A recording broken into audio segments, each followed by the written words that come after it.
Hello genre lovers, welcome back to the Imagine Fantastic Film Festival podcast, the annual limited series where we dive deep into the themes that define each year's edition of the festival.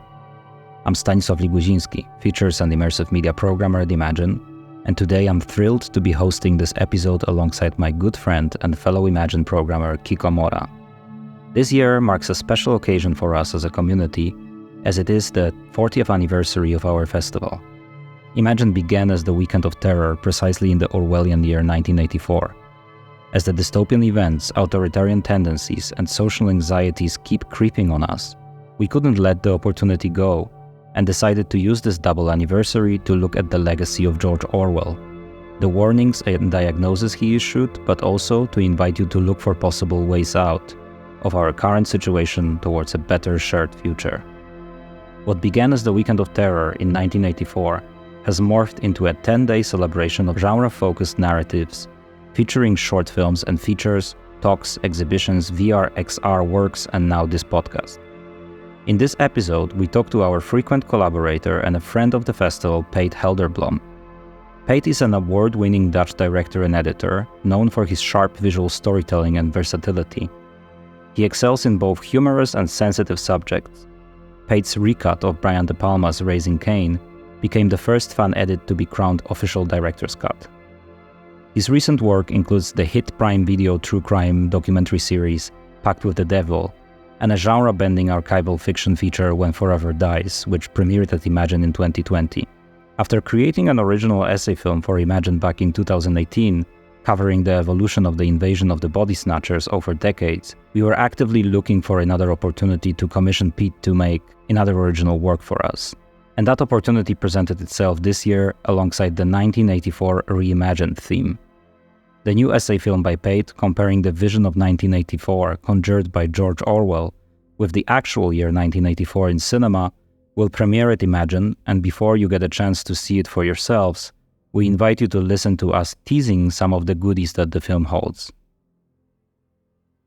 Welcome, Peet. We are so happy that you accepted our invitation for the podcast. But this is not going to be your only appearance during this year's festival. Your latest video essay is going to premiere at Imagine this year, and we're going to have a special event for this where the audience is going to be able to get acquainted with your latest work, which is very closely related to our theme of this year. And we asked you previously, a couple of years ago, to create an essay for us as well about the invasion of the body snatchers, and we're going to include that in the episode notes so people can see that, and maybe they can have a little bit of a impression of what to expect, at least in formal terms. But of course, this is absolutely completely new subject and an absolutely wonderful take on the 80s in cinema. Before I ask the first question, just to introduce that a little bit to our audience, we had a very vague idea, and we didn't maybe want to put like too much constraints on what, when we contacted you at first. But we wanted to have a little bit of an impression of what might have been the legacy of 1984 in cinema, what might have been the influence of Orwell's works on cinema. But at the same time, this year at the festival, we felt like, okay, what Orwell did brilliantly was the diagnosis, but that vision lacks a little bit of a prescription of what to do next. What are those elements that can bring us hope? And you took that invitation and you gave it a very personal spin. And can you tell us a little bit of how you approached that subject and what kind of spin you added to this very initial inquiry from our side? Sure. Well, there's this weird paradox about the year 1984. George Orwell predicted that 1984 would be a living nightmare, a dystopian hell, the bitter end of happiness, freedom, and individuality. But when you consider the actual year 1984, and especially the entertainment that it produced, it was the extreme opposite of that. It was all about mindless escapism, wild fantasy, and nostalgic romance.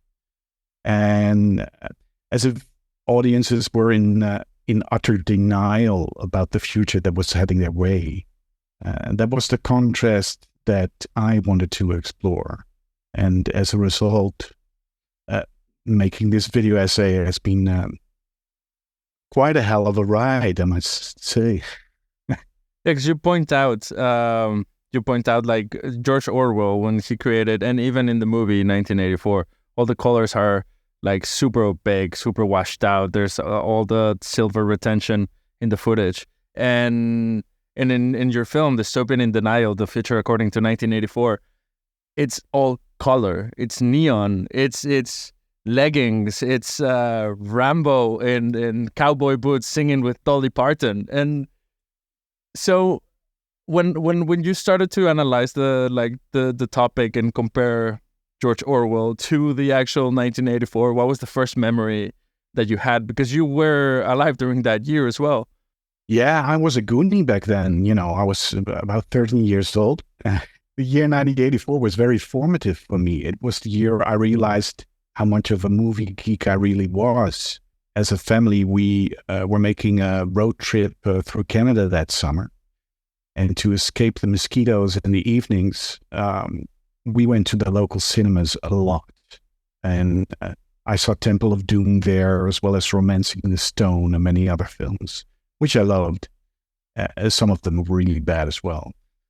That is the experience I have with 1984. It's like it's pretty much as 80s as it gets. And this, of course, made a very funny contrast with the way Orwell predicted 1984. And although when we look back on the films that came out in 1984, we tend to, we love them, but they're a little silly as well. They're very naive and willfully naive, I would say. But there's also something that we can learn from them. There's something that we seem to have lost, I guess. And that was also interesting. I didn't envision that beforehand when I started the essay, but that sort of came out naturally. Like, okay, as funny as 1984, the real 1984 was, it had some points as well. Yeah, there was this kind of like willful ignorance that it's impossible to have these days, because you cannot, it's hard to ignore information 40 years later. But yeah, there's this like naivety, is that the word? Naivety, yeah.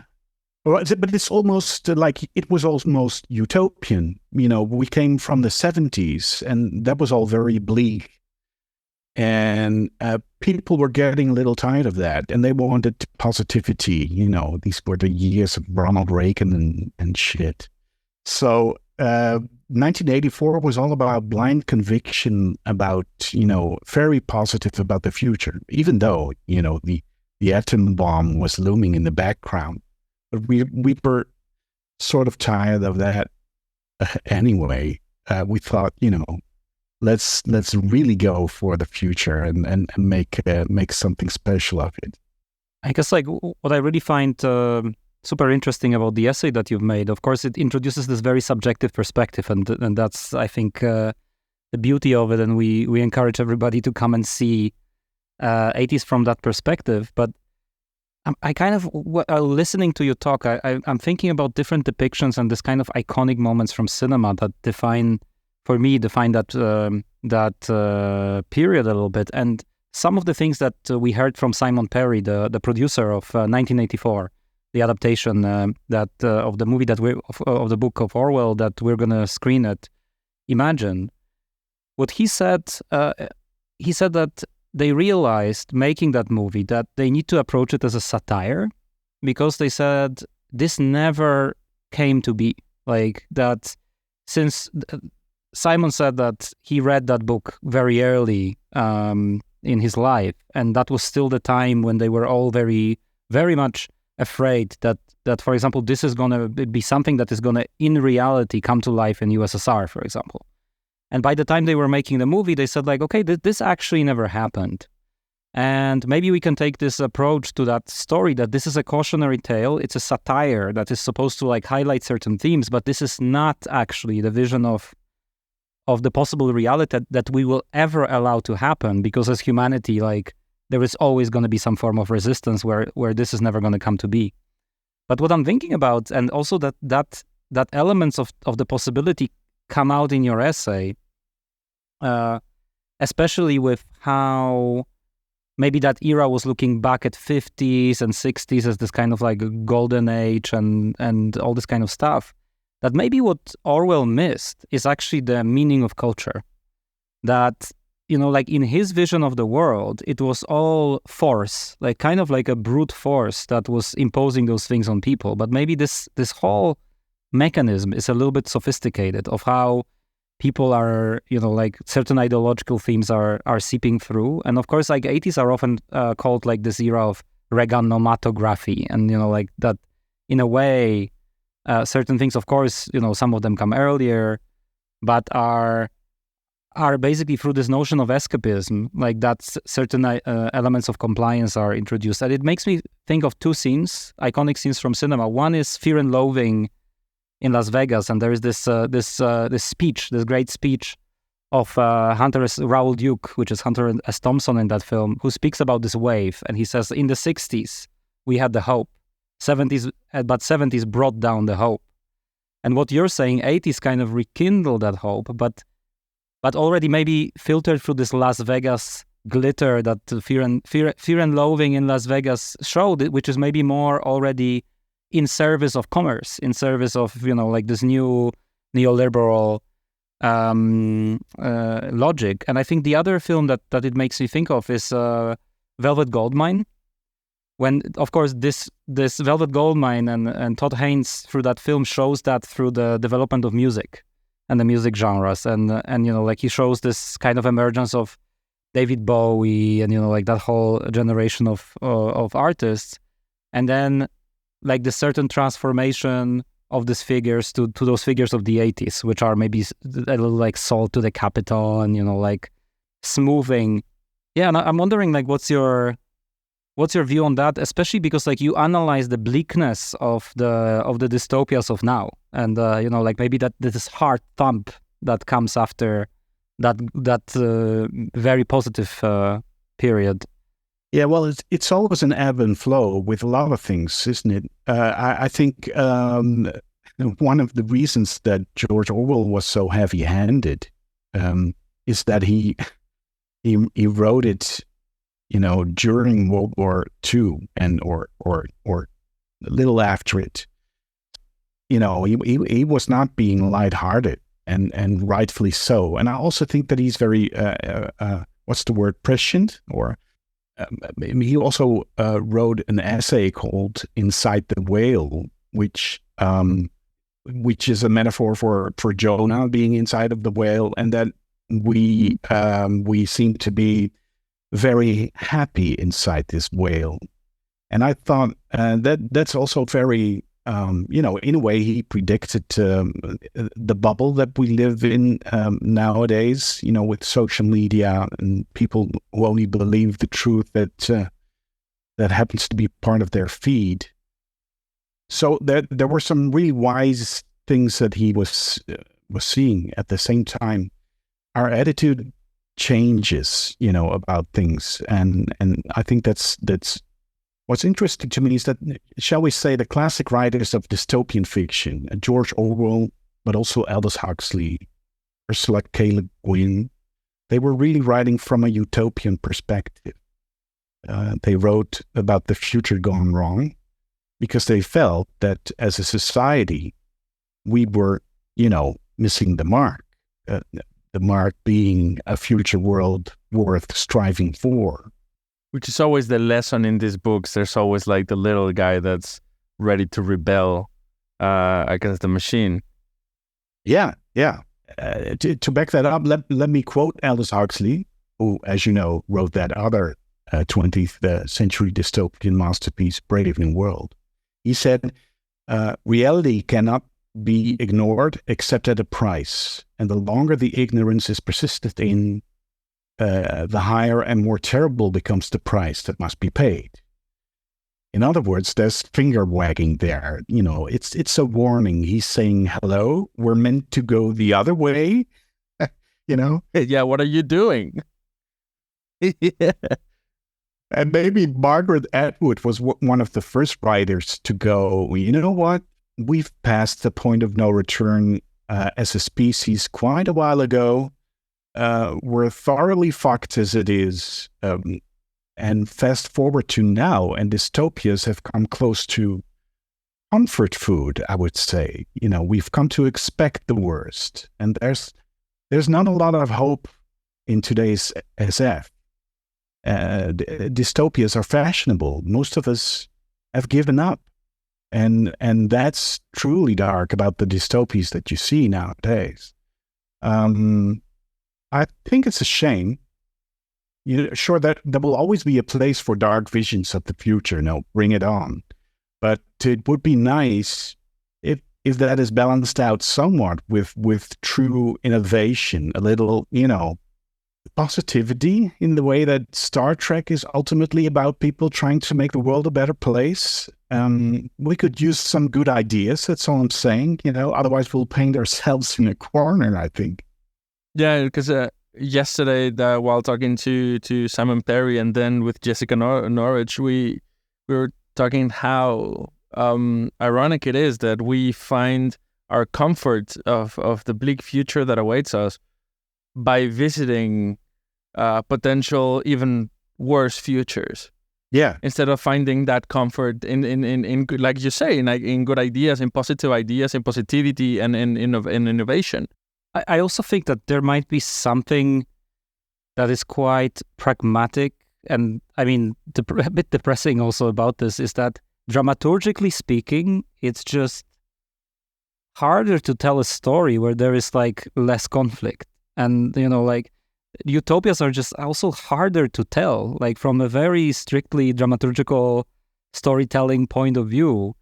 It's like, what is there that it would be so interesting in telling a story of a fulfilled, future?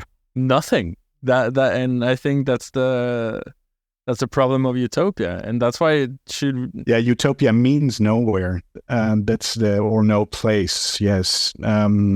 From the root of the word, it's an unachievable concept. Well, but do you believe that, Kiko? I do, because I do feel like it's never going to be enough for everyone. Everybody's so different. There's always going to be someone who complains about it, no matter how perfect it is. Like it cannot be perfection for 100% of the population ever, in my opinion. And it's very interesting because usually, especially in literature, those are such singular points of view and such singular projections into the future that for one mind, it's usually like one type of vision that this mind can construct of what can happen. And we've been discussing that with Jessica, who's a scholar of dystopia, yesterday, and we've been talking a little bit about the language and what role the language plays in literary dystopia, and how it actually makes us understand that what we are facing is dystopia, because it, for example, introduces a concept that for us means something completely different. And then we all of a sudden realize, oh, for these people, that means that they're living in a different reality. But at the same time, it really depends on the reader. Because if you have a reader with a very different point of view and a very different experience, and like we face that with, for example, like interpretations of Matrix, and all this other, that it's a narrative that is embraced by left and by the right, and red pill can mean one for one side of the political spectrum and the other thing for the other side of the political spectrum, and I think that kind of that polyphony of cultures, voices, perspectives actually make it like none of those visions can fully realize because they are too perfect, too unified, and then in the end, like people are so different. considering the third vision, which is the author's vision, which for them is for her is a tale about her transition journey, and that doesn't necessarily align with any of the other reads. Sure, I agree. There must be pluriformity, but I guess you could envision a future which has that. And maybe as humans, we're just not smart enough, and AI has to invent it for us. I'm being a little skeptical now. What is interesting is like, I'm wondering what also, both of you are filmmakers actually also, what might be the difficulty in film? Because we were trying, and what we're trying to do this year at Imagine also is looking past that. So like we're looking at what Orwell identified, but also in the movies that we're selecting, trying to look for those traces of something, like some kind of positive glimpse into the future. But one of the, for example, like emerging subgenres that Kiko once mentioned before is for example solar punk. That's something that is kind of like big in discourse. All, you know, we can have this future influenced by all this like green ideas and everything. And we were looking at possibly programming some films that are tapping into that solar punk vision. And you know, like whenever you look, it's Nausicaa here, Nausicaa there. And there is almost nothing of prominence, even coming up now, like 2023, 2024. In literature, much more so. But in cinema, like all those visions are like very hard to, it doesn't catch up somehow. Like, yeah, we don't seem to buy it.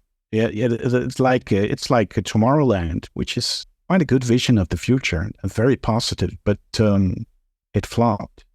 Yeah, well, there is a problem there, but you know, you can still talk about utopia and good ideas without presenting them as fully formed. You know, there is I think the book is called The Lathe of Heaven from Ursula K. Le Guin.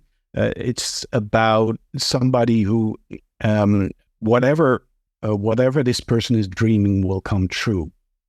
And what they keep trying in the book is thinking of a version of utopia. When it comes true, it turns out to be another dystopia. You know, that there is a bad side to it, which makes it not ideal.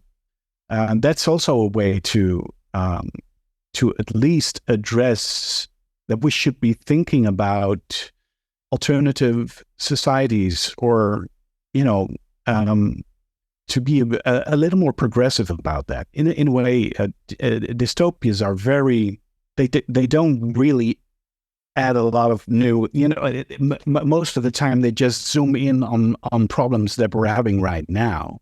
That's what dystopias normally are. So they're not very inventive in that way.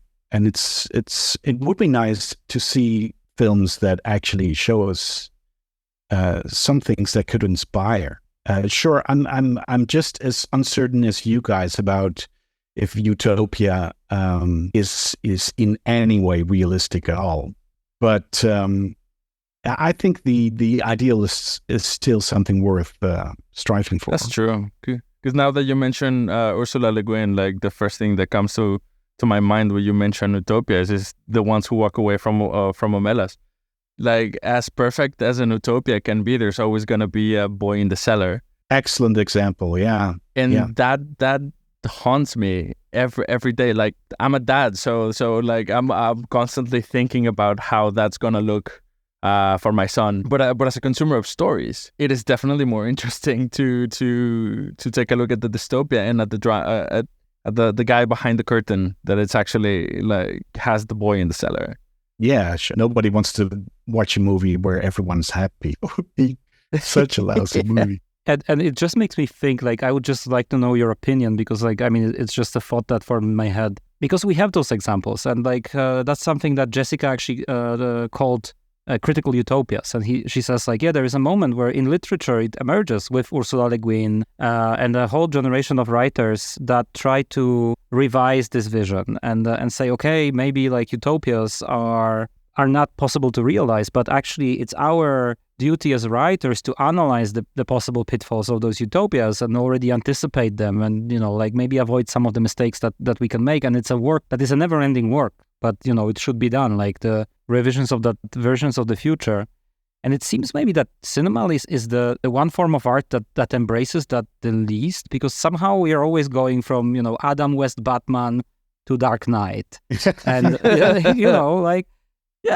we there was a Batman once that was quite a positive figure that would take a bat spray and like solve problems. And all of a sudden we have like all this, like dark, bleak visions. And I'm wondering why that might be. Like why? Yeah, what is it about the darkness that attracts us so much? Like because you have it with the Robert Pattinson where you see Batman for the first time, like beat the pulp out of a guy. And that's what everybody was like, well, for me, the shot of the trailer that it was like basically David Fincher's Seven, I was like, yes, this is what I want.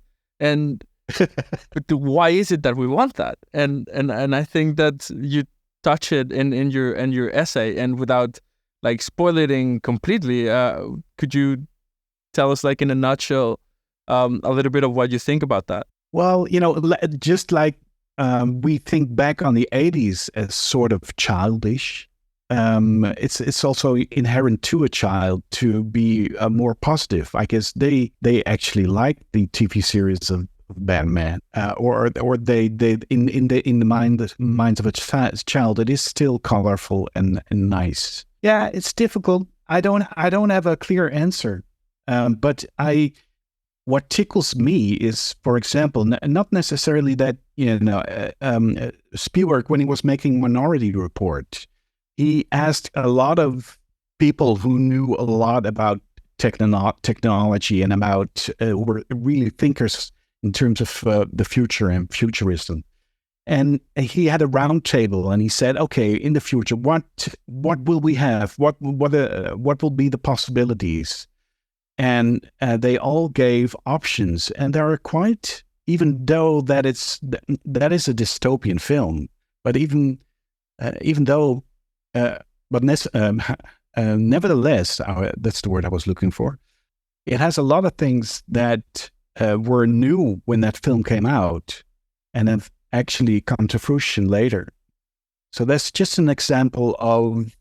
I think it would be. It can bear fruit if you put something on the screen something that people will have not seen before, that will actually inspire inventions in the real world.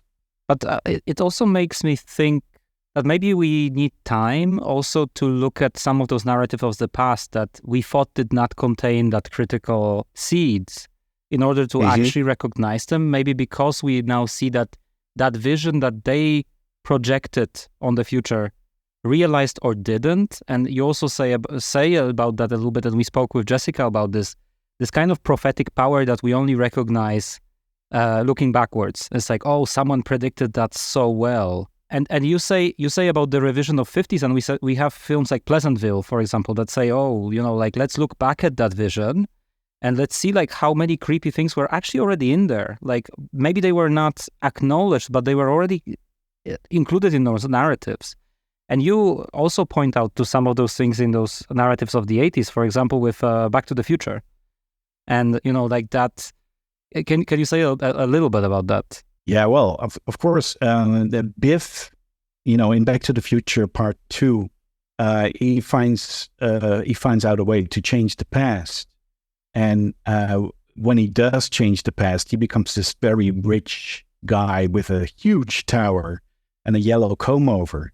And that's Trump, He is not necessarily, they don't say he's the president, but they say he's like the powerful figure that has changed the world. So that is definitely a prediction of what we're in right now. It's very funny to see.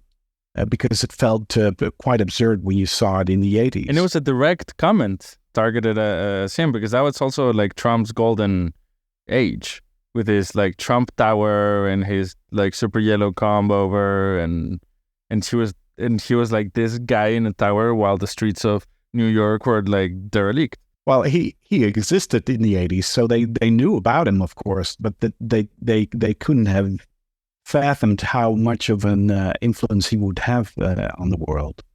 Yeah, we're living in dystopia. It's interesting. There is a new movie it was last year was it this? No, last year. Was this year in Cannes? The new film by Ali Abbasi about the early days of Donald Trump.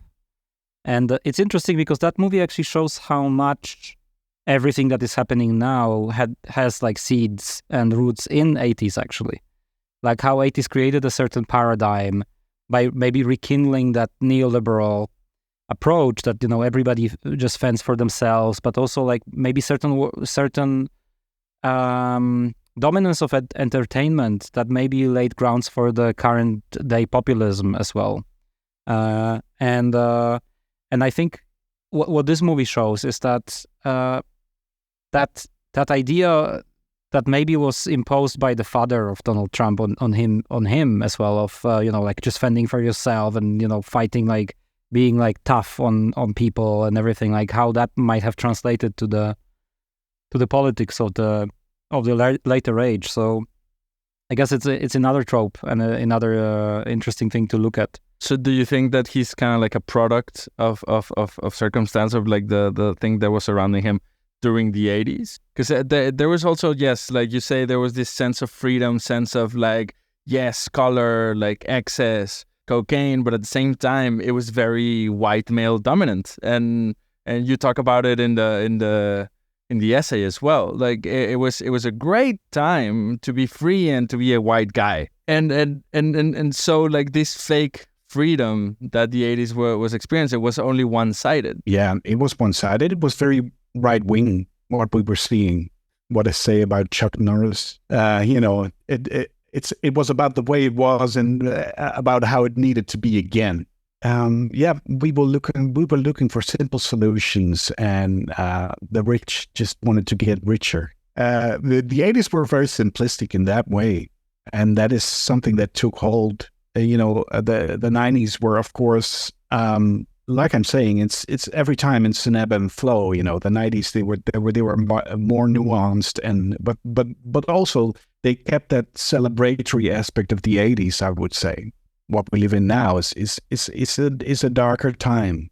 But I won't say that everything comes from the 80s. It's just while I was making this essay, it just I felt it was very funny that dystopias, there used to be clear warnings in the past, and in 1984 they were just completely ignored. And now they're seen as comfort food, and that's a progress that is highly interesting to me and worth thinking about. Speaking of sci-fi and satire, we get Starship Troopers, which is also a product of the 90s. And to do a bit of a plug, a movie we're going to screen during the festival, it's basically the Nazi regime, but where the humans are the Nazis and the aliens are just defending their world. Absolutely. Verhoeven actually hated the book. He thought it's so wrong, and I'm just going to show how wrong it is.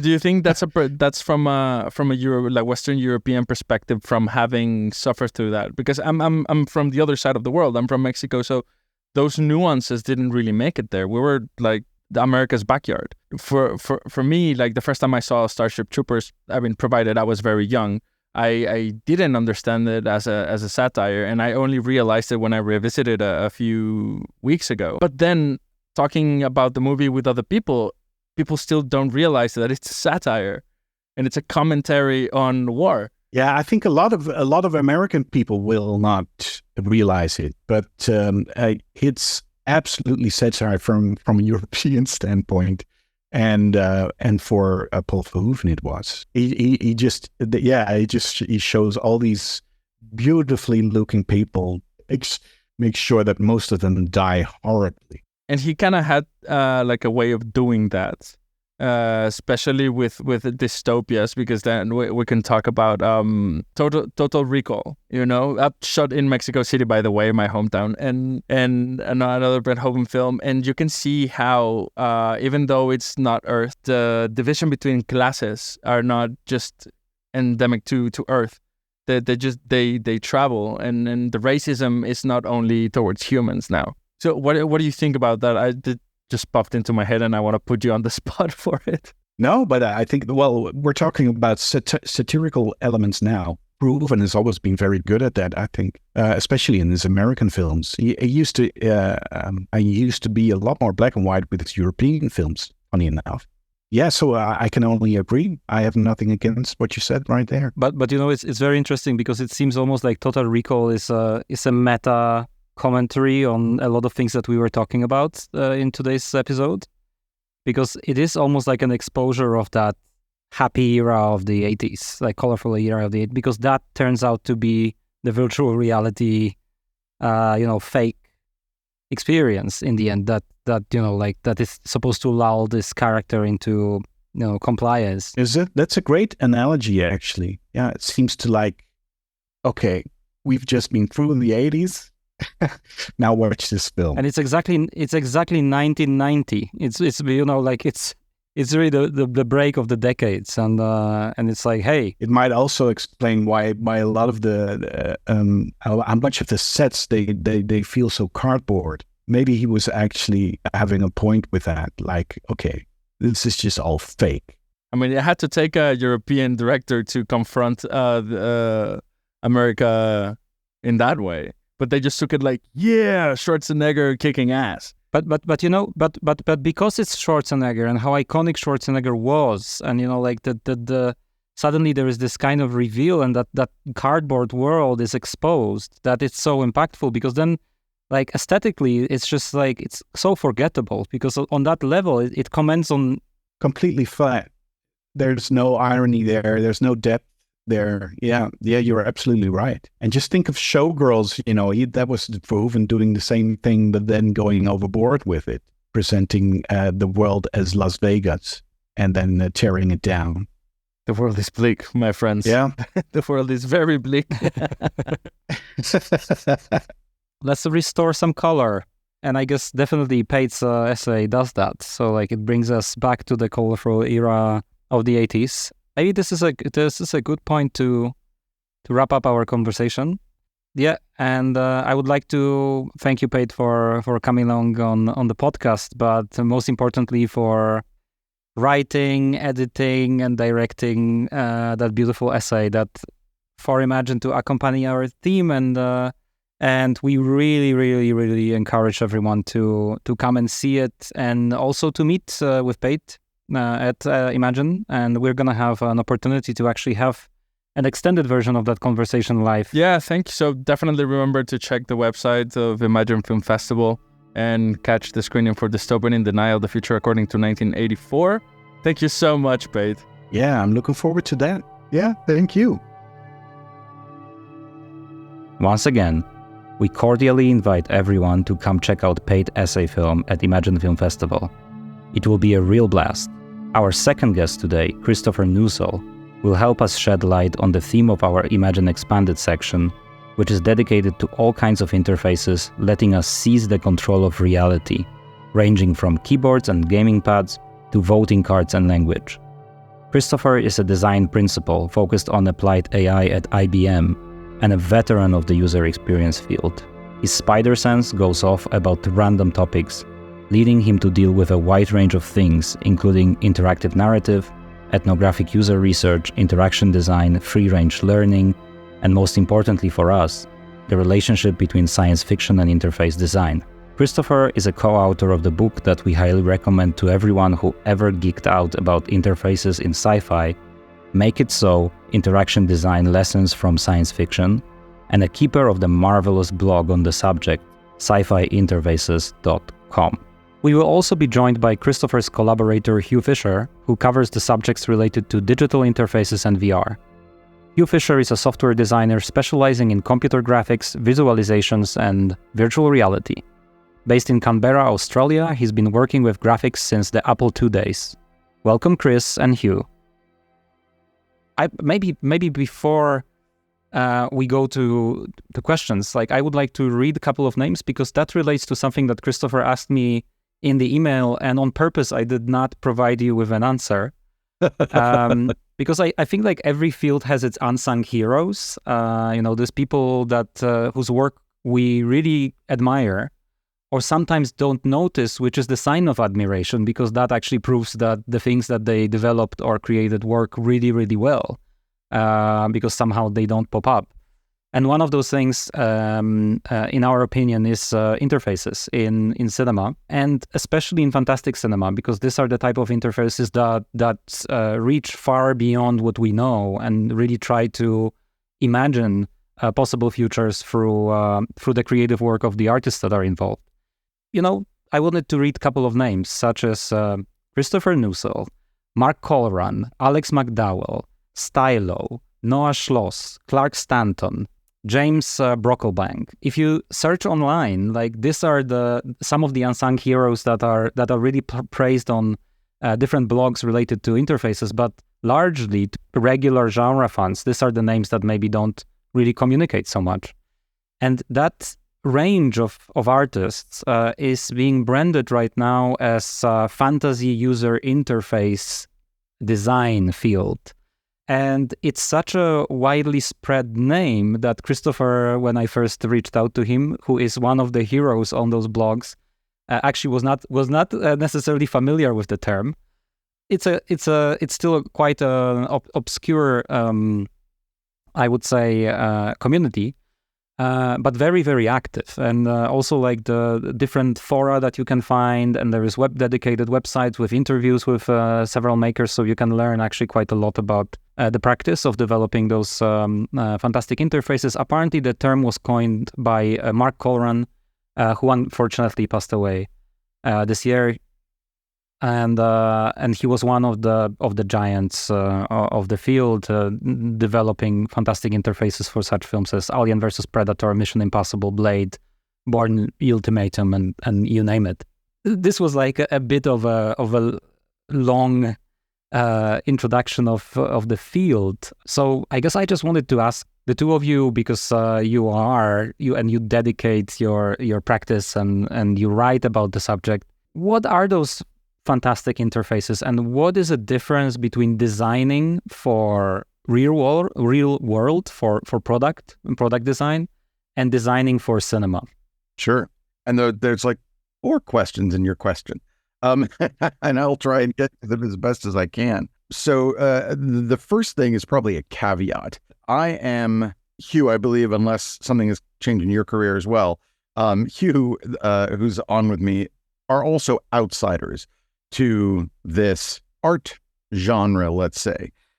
As critics, I don't make FUI is the way that people pronounce FUI, and I don't make FUIs, except I've occasionally done so as part of critique, which is to say, okay, let's look at this thing in a cinema, let's say why it's broken, and if I have a bead on why or how something might work much better, then I'll try and create that version of it. But as you go through the blog, you'll see, oh, Chris is clearly not a professional at that, because I usually stop at either hand drawings or very roughly comped out things. And I would be remiss if I didn't say, of course, I had hoped at some point that would become a job for me, because I have such a love for it. That has only almost happened once, and then owing to a hard drive crash, did that dream fade away. So first thing is to caveat that any insider that you got onto this interview program might have a very different answer than I have. So, all right, part one is that a bit of an outsider. And I not only critique from the point of view of a real world practitioner, but I presume my audience is probably that first, is people who are fans of science fiction, of course, and fantasy to a lesser extent, but who love the genre like I do, and just kind of want to say, okay, well, what does this mean? I love it. What does it mean to real world practice? I think secondarily, well, no, I do know that there are some makers of this stuff who have got on the blog. And I had this wonderful lunch with some designers out of Warner Brothers when I happened to be down in LA one time. And they invited me in and had me for lunch. And the funny thing was they were like, they were confessing their shame that I had given them a bad review. And they were like, yeah, damn it, we shouldn't have done it that way. It was for the Cabin in the Woods. But I was like, no, I love it. I love it. I love it. I love it. So I do know that there is a secondary audience there of makers. And I hope to be absolutely 100% fair, not holding my punches, but fair into thinking about things from the creator's point of view. All right. Those aren't even the question you asked. One thing you'll learn about Chris is that he's famous for long answers to short questions. But you wanted to know what an interface was and how it differs from designing those things in the real world. So I am enough of a nerd that I have an answer to the first question because I had to think about it long and hard when Nathan and I were originally writing Make It So. For me, an interface is all parts of a thing that enable its use. It's a little loosey-goosey, but it's loose on purpose because so many things count as interfaces in our imagination and certainly on screen. And it includes things that you might not ordinarily think of as interfaces, but that fits. And of course, it also depends a bit on the intention of the user, which is deliberate as well. So for my money, that's how I have approached looking at science fiction and saying, oh, yeah, I'm going to count that as an interface or I'm not going to count that as an interface. And the second thing that you asked was about, okay, how does it differ from the real world? And there are a lot of ways that it differs from the real world. The first is, of course, that it is not something that the audience is actually using. We're observing it being used. And that imposes a ton of changes to what makes it good or what makes it bad. Because it's not that, oh, my experience of it, I'm going to have that experience multiple times and form an impression over time. I'm just going to watch it in use once, maybe twice. In some cases, it's like kind of a background prop or interface that is used over and over. So I may see it hundreds of times, but not think about it much and never experience it directly myself. Secondarily, they will work as scripted. So even if it's a terrible interface, if the actor's job is to say, why, yes, I now have access to that mainframe, they will have access to that mainframe. So it's absolutely not subject to the usability forces that ordinarily inform our design, which also means that there's a lot more junk out there than you might expect from compared to the real world, right? Just owing to evolutionary pressures, some of it's going to be crap. The third probably main way that it differs from things in the real world is that its masters are quite different. The first master, and this comes both from years of critiquing those things, but also conversations with the makers, is that it has to fit a story beat. That's its job, is to convey who is doing what to whom, or how does a character know a thing, or what might happen in the coming scenes, but what are the character's intentions? All of those things are the points of on-screen interfaces. Secondarily, there might be a purpose about world building. Oh, I see. We're now in the villain's lair, and I can tell that because the screen is a cloudy red, as opposed to the hero's screen, which is nice and bright and maybe green. Who knows? So there's a bit of world building that occurs. Third is profit. That's a joke, but way down in the list, somewhere around fifth or sixth, is, oh, this is good design, and it may, influence people in the real world. So as long as we keep those things in our minds as we look at on-screen interfaces and even talk about them, then I think we've got enough distance from them. Story beats are number one, world building is number two, and somewhere way down 3 or 4 or 5 is, oh, let's make this a model for the real world. GUI is different than real-world interfaces, and that's that sometimes the users who are using these interfaces don't even see the interfaces. Just so everyone in the audience is aware, sometimes the interfaces are added in post, meaning that an actor is just like moving their finger along an empty screen or in the air, and they have no idea about what's going to be added there later, or volumetrically edited in later. And so the GUI designers are sort of scrambling to make sense. Well, they wiggled their finger 4 times, so I guess we better put 4 sliders here. And it's unfortunate, but when movie, processes require that of an actor, I feel so sorry for them. But those, you would not expect those interfaces to even make sense. And I have heard tell some actors kind of working out the logic in their head. I think I read that Robert Downey Jr. had done this for the first Iron Man movie, but he kind of had a system in his head about, okay, well, since I'm trying to enlarge something, I'm going to do this with my hands. And that's awesome. It is certainly, again, outsider design, because very few actors have training in interface design. But I just wanted to ask one follow-up question to your first answer, because from what you described, it seems that it's such a different profession, because you really serve the story. And, in the end, the actual usability of that is kind of secondary, because in the end, it needs to fit that narrative. But in the end, you did decide to write a book, which of course I'm encouraging everyone to read, because it's a super geeky read, and for anybody who loves sci-fi and fantasy, it's just going to be extremely interesting. But the book is also meant to inspire or inform actual designers, and try to tell them what it is that they can learn from interfaces in science fiction. So if this is such a different profession, then what it is that you can still learn from all those fantastic interfaces? Oh, I think it's impossibly rich field, partially because it's almost outsider art. There was an interview that I did, and I never published it for the book. And I'm not even going to, if I could remember the name, I would not mention that name. But because it's kind of damning, but there is one designer who used to be quite active in the field for fictional user interfaces, who specifically got into fictional interfaces because he was frustrated at usability requirements in the real world. And he told me, I want to do cool stuff that doesn't work for people. And I was like, oh.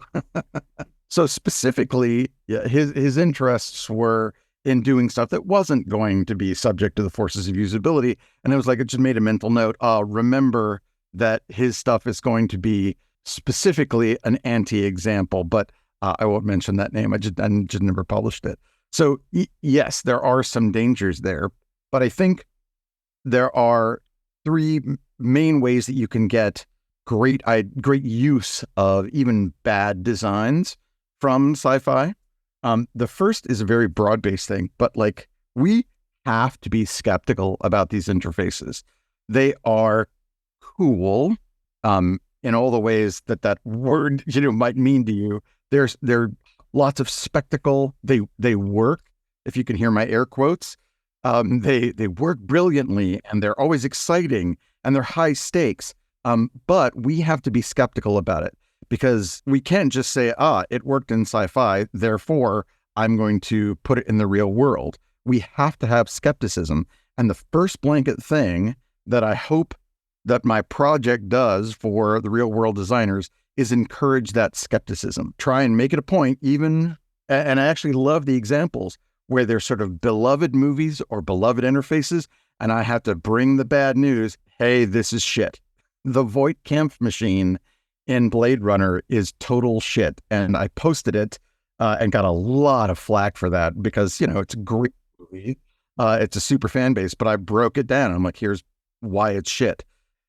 So yes, there are some bad examples that encourage that skepticism. But I also think that you can use those bad examples, well, in a very shallow way. Hey, let's not do this, because we've looked at it and we recognize that's a bad way to go, so we're not going to do that. One example of that might be Minority Report, which is, Tom Cruise, who's this muscular guy, spends a lot of time in the film interacting with that interface with his hands above his heart, which is great if you're Tom Cruise and you're well edited so that hours of doing that is pretty exhausting. But for real world people, it's problematic. I can add that an advantage of having outsiders come in is that they don't know the limitations of the technology. And I've had this experience. It's very useful as a user interface or rather a computer system designer as people come in and say, why can't you do this? And you think about it and you realize, actually, we can. And the best example is, I think, Neuromancer, the book, which inspired a lot of virtual reality people, myself included, in the 1980s and 1990s. And William Gibson famously did not even own a computer. Yeah, he wrote it on a typewriter. And he was basing his vision of virtual reality on mostly on computer arcade games that the kids were playing. So this is an example of someone coming in and saying, well, I know what current day computers look like, but that's boring. Why don't they look like this? Now, there are actually currently good technical reasons why you can't just plug into your brain, and even some very good reasons why, even if they came about, it's maybe not a good idea. But having outsiders come in on a smaller scale has happened at a virtual reality group I was working with at Australian National University, as a visiting artist came in and really shook things up with some really interesting ideas about what we could do with our haptic interface. At least one of them got declared, that's probably not safe for work. We're not going to do that. And sometimes there's I personally love it when an interface initially looks super broken, but then you push through that notion to get to like brilliant design. I call it apologetics, which is a term that I unapologetically lifted from religious philosophy. But in apologetics, it's like literally apologizing for what might seem broken within theology. They're like, oh no, here's how that really works. Don't worry about it. But in science fiction, I use it, or in science fiction critique, I use it to refer to that initially broken looking interface. And my favorite example comes from the original Star Wars movie, which now we call A New Hope. In the Millennium Falcon's targeting computer, Luke climbs into it via a ladder, sits down, and then grabs these handles. And of course, we as the audience are watching the TIE fighters fly by, and you hear those TIE fighters. They are, and you hear the lasers, and you hear the explosions when one blows up. But we all know that sound doesn't travel in space. So we all have to, our first instinct is to point and go, ha, ha, ha, those morons. They're just building it based on World War II paradigms and are afraid to show silent space warfare. But if you think about one of the limitations that humans have is that we can't see stuff behind us. And that's a, terrible constraint to work around. And what you would do in those cases is provide some signal that doesn't depend on your point of view in order to let you know where the bad guys are. You would augment with sound. So I don't think Lucas was thinking this way, but if we were to design such a system, we would put a 3D sensorium around that gunner so that they were aware, hey, up and to your left behind you, there is something that you need to pay attention to, which can provide those signals post-fact. And those apologetics are hands down my favorite examples of that I find, and I relish when I find them in sci-fi critique. Before I forget, I wanted to ask something to Hugh when you were talking about the fantasy interface that you were creating on VR and how efficiency is not a priority anymore.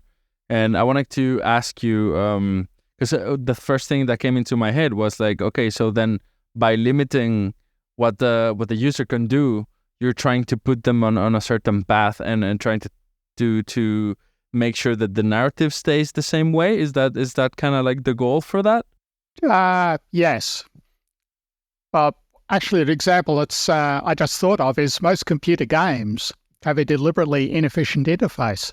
If you were designing a military combat system, you would not make it look like a first-person shooter. You would make it look like a top-down map, point mouse there, missile drops. Games are another example of a deliberately inefficient interface. Although that one is one that I think is still broken between sci-fi and the real world, and it shows up quite a bit. So if you'll remember what wound up being the initial episode of Firefly. Mal is in sort of the resistance army. He's in a valley. It's nighttime, and some incoming ships are about to bear down on him and his army buddies. So he hops onto an anti-spacecraft or aircraft weapon.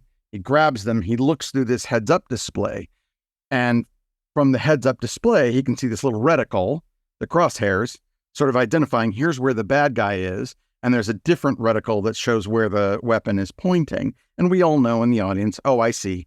Mal's task here is to align the weapon from that reticle to that reticle, pull the trigger, down the bad guy, save the day. But from a real-world perspective, we have to say, wait a minute, if the weapon knows where the bad guy is enough to show the reticle, why is it waiting for the human to do the aiming? Right? The machine would be much better at that task. Now, we don't want, of course, we want the weight of any lethal technology to have a human conscious behind it. So we don't want it pulling the trigger. But an example that says that, hey, neither sci-fi nor the real world is quite, well, that's not true. Sci-fi has certainly not figured that out. It needs its heroes to be heroic. So sometimes we see interfaces on screen that really won't work in the real world. You imagine the military would have a lot less of a problem and would have much more of efficiency in mind. Like, hey, we don't need to worry about the heroism of our soldiers as much as we just need to ensure that that drone goes down. Another thing that we can learn, or designers can learn from the narrative or the movies, is actually designing for friction. Because I guess like we often design to create that dramaturgical effect. And we might say, oh, but that effect only serves that story and it only makes sense in the movies. But if we think about that judging criteria as being efficiency, maybe sometimes it's actually the interface is created not for efficiency, but to create some kind of a short-circuiting or some kind of a conflict or to create friction so that we start questioning or that the thing that we're doing is not as seamless as it could, because then that introduces another layer of reflection. Yes, 100%. This is quite related to my current work. So my day job is designing for AI at IBM. And one of the things that we're taking a look at is over-reliance and de-skilling and how do we avoid those things.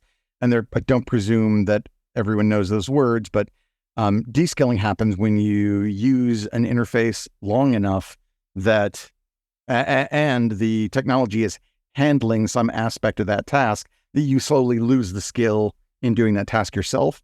And over-reliance either happens as a result of de-skilling or because you never had the skill. But that's where you just say, hey, AI, whatever you say is good, because either I don't have the means to critique your recommendation or your output, or I'm just like, I'm interested in going fast, and so not really engaging with the facts on the ground and deciding whether or not I would do it the way that you're recommending that you do it.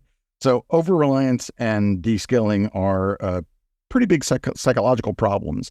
And the patterns that I'm working towards helping designers at IBM both understand and implement within their softwares. So yes, and it was really interesting in a workshop about a month ago that I was delivering internally to IBMers.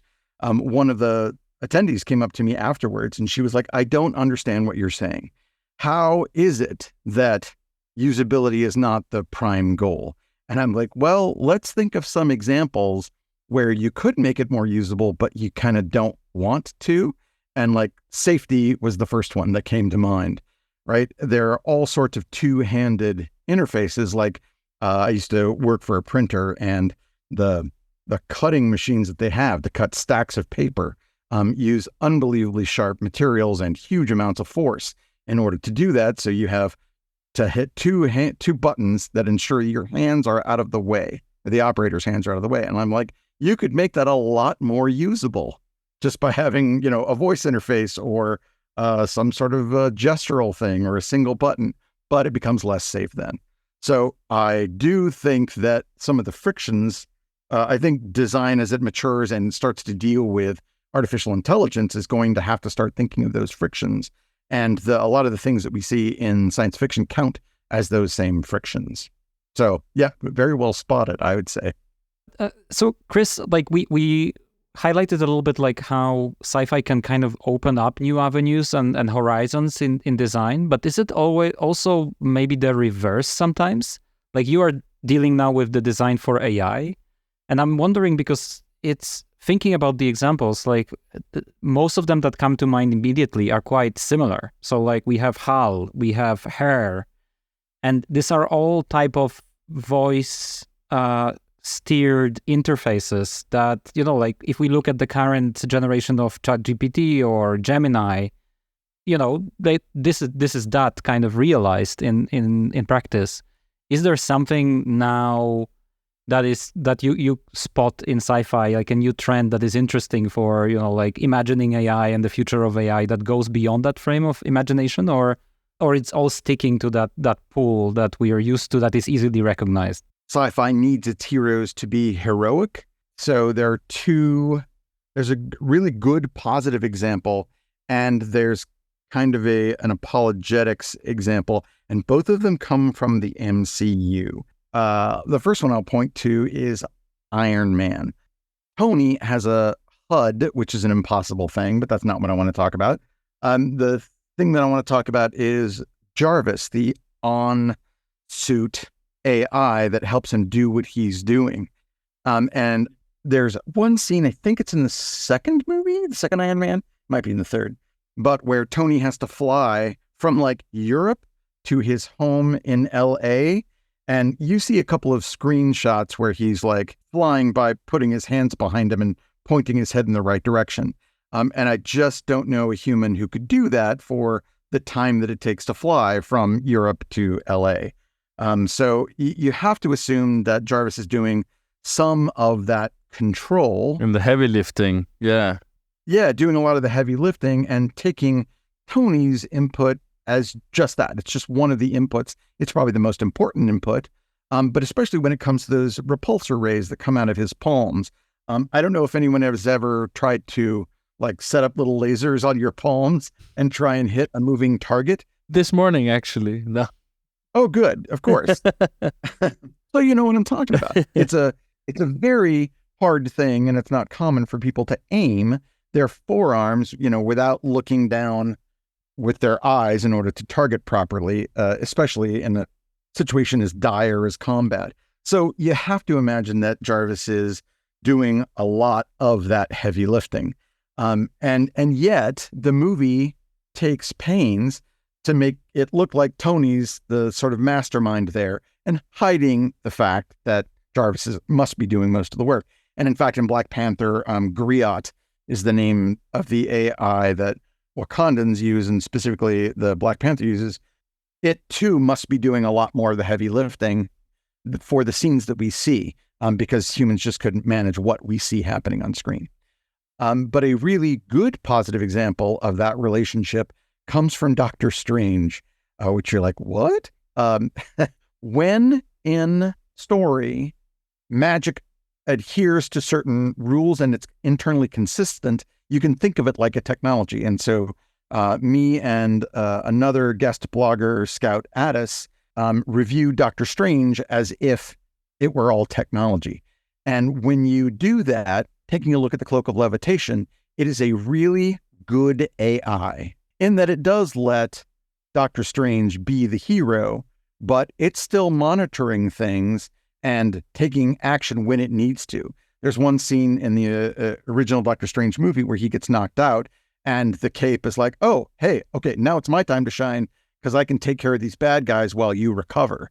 And then it goes off and does its thing. But otherwise, kind of hanging out in the background and waiting for instructions from Doctor Strange. Segue between, oh, I'm your assistant, and oh, now I need to act as your agent is really telling to me. And in fact, when I think about what's the best model for AI in the MCU, that's a really strong candidate. So most folks don't think about it as AI, but it totally is. And boy, howdy, has it got a lot of great touchstones for designers of AI.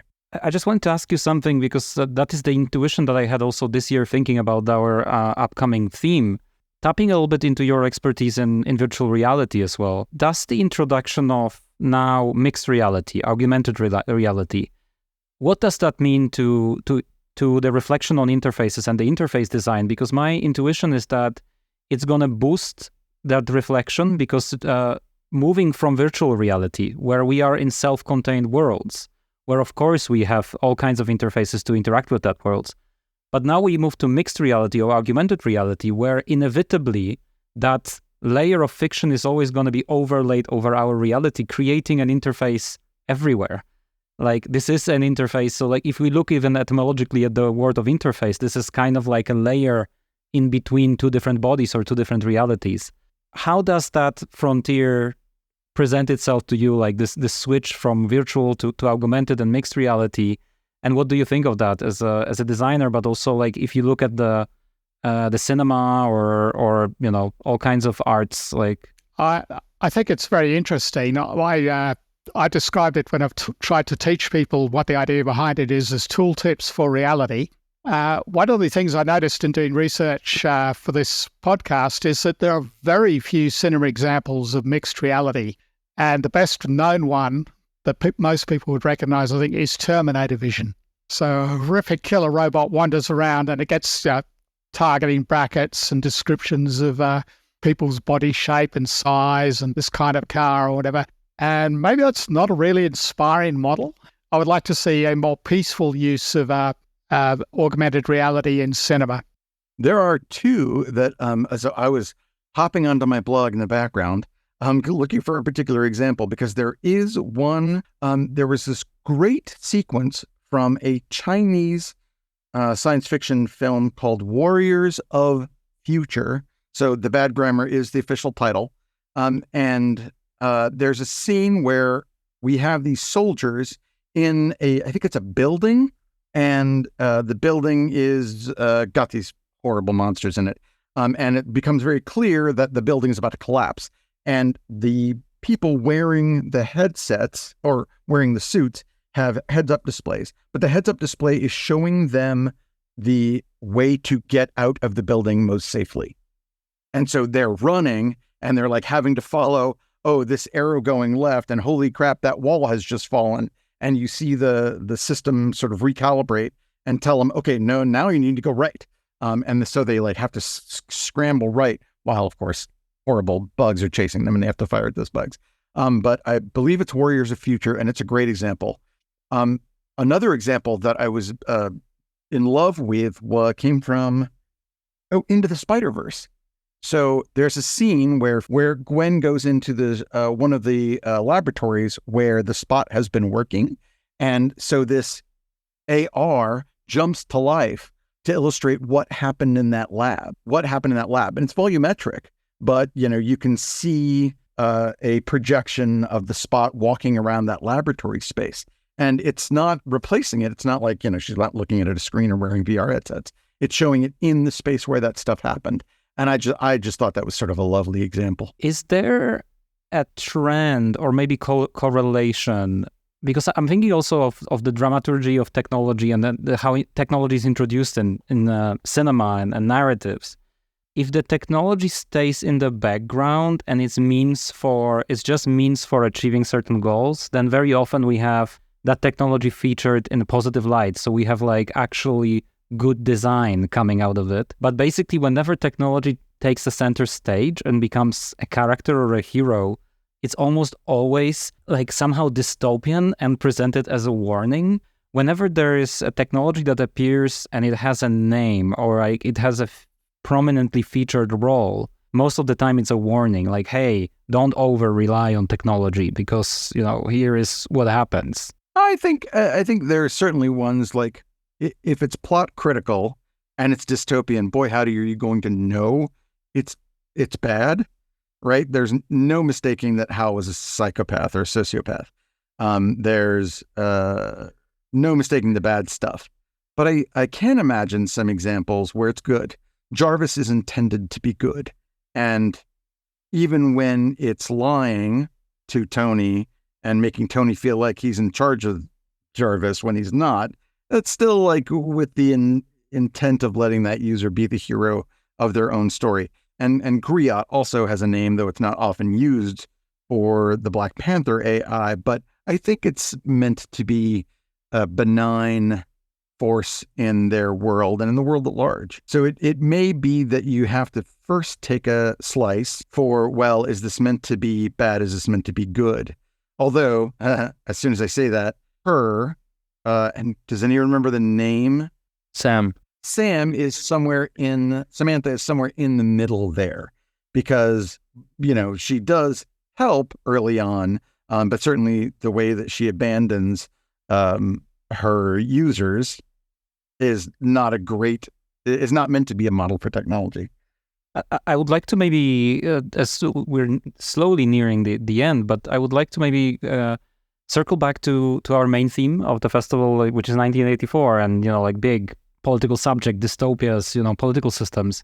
Very often when we talk about interface, we stay on that level of like, oh yeah, I grab my mouse, I use my keyboard. Is it comfortable? Is it not? Thinking about it, if that is really the layer that allows us to do something, as you said in the beginning, Christopher, then we can think of things like political systems or languages or, voting systems, voting booths and things like that as also like interfaces that we install in our reality. And in the end, they either offer themselves in a better or worse way to be used. And I wanted to ask you about the most recent blog post on your blog, when you actually describe an episode of The Boys. Yeah. And you also tap into that thing that how often design engenders our ideas about the world and also like our sense of superiority and things like that. And that post ends with a certain call also for the readers to take control of their reality. So I wanted to ask you also about that, like the political implications of interfaces. Certainly, and you hear my pause. And what that pause is that I am cautious about universal statements. My co-author for the Make It So book, Nathan Shedroff, while we were touring and immediately after the book was published and talking about it, he loved to say on stage that all design is sci-fi. And I totally get where that is coming from, right? You are proposing a change to the future. And so it is a fiction. It is a kind of fiction that you are trying to persuade someone is a good fiction. But I tend more towards the tactic of, okay, yes, but what distinguishes them? So he and I would often have good conversations about that on stage where we were arguing different points.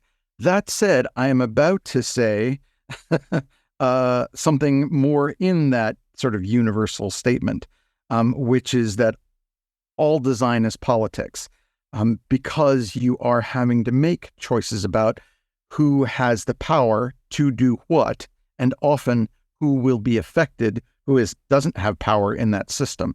So yes, and I'm specifically writing that Boys article about the upcoming U.S. elections. I probably don't need to talk about how dire that one is, but seeing those things as systems of power is a scope that is going to necessarily come to designers later in their career as they get closer and closer to strategy, as opposed to, hey, I need to design this workflow or this micro interaction on a screen. Now I'm thinking of the entire system. We have to think about who is served, who is affected, but not directly a user of systems, and take that into account as we build them, especially the amount of scope that AI is granting to individual users is massive. And to not do that is a disservice and can lead us into causing all sorts of harm in the world. And boy, howdy, I certainly don't want that on my conscience, and I don't want that for the world either. On the AI side, I was rereading some Douglas Adams' Hitchhiker's Guide to the Galaxy books, which are about 40 years old. And they are looking very prescient right now with the AI boom. So in the Douglas Adams books, there's the Sirius Cybernetics Corporation that creates genuine people personalities, which is why you get an android that's paranoid all the time and depressed. And there's a wonderful scene in the book where Arthur Dent is trying to get exactly the right prompt for the spaceship vending machine will actually make a good cup of tea. And ends up accidentally making the problem so difficult that it sucks up all the power in the spaceship at a crucial time. And today we have AI systems. I'm not sure, it doesn't have the sort of dystopian feel of 1984, but I saw an ad yesterday for Adobe Acrobat, which is just use this AI prompt to create a publicity campaign for a new flavor of chocolate drink. And I'm thinking, really?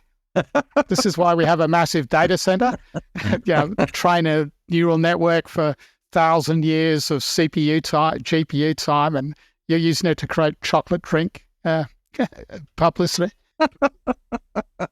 Guy called Nick here wrote a great piece where, as he described it, the current model for the future is the employee generates a bullet point and says, AI, create a report from this, emails it off to the manager, and the manager then says, I don't have time to read this, AI, break it down to bullet points.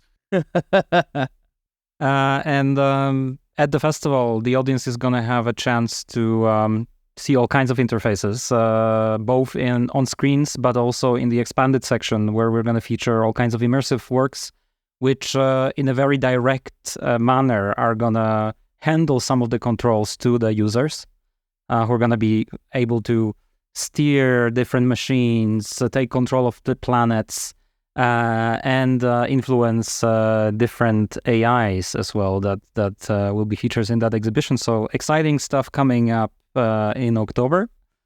Thank you so much, Chris and Hugh, for showing up on our podcast.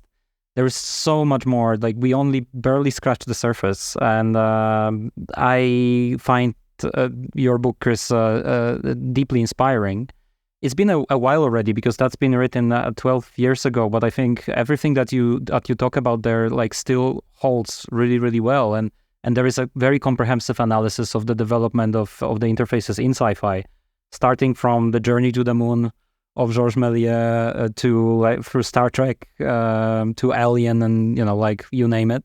So and all those principles, they I think provide anyone who is gonna read that with really great tools also to discern and analyze those things. So every experience of watching sci-fi movie is gonna be richer after reading that book, because you'll be able to spot those things and pay attention.